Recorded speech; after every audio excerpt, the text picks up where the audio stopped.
miramos siempre el ombligo? ¿Por qué no salvamos personas del mar?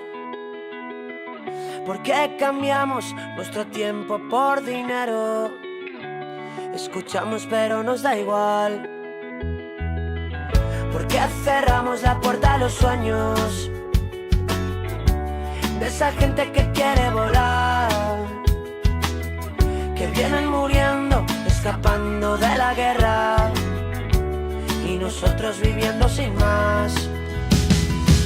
Tal vez la vida nos responda con ganas de amar.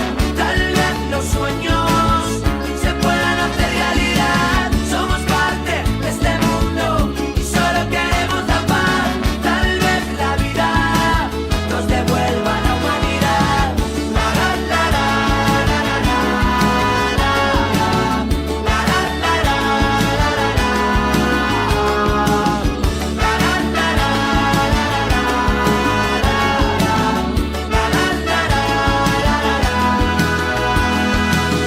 ¿Por qué tantas vidas en el olvido?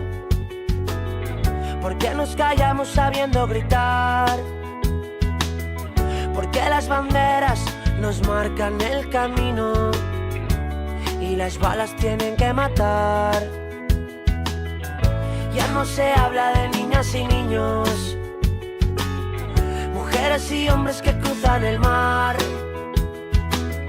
que escapan sufriendo de sus casas, de su sitio, y nosotros viviendo sin más.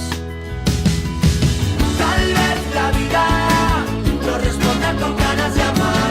Tal vez los sueños se puedan hacer realidad. Somos parte de este mundo y solo queremos la paz. Tal vez la vida nos devuelva la humanidad.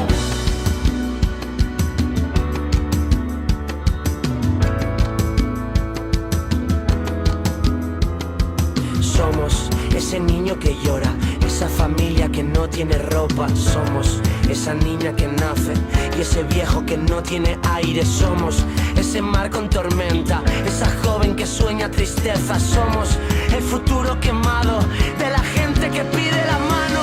Tal vez la vida nos responda con ganas de amar. Tal vez los sueños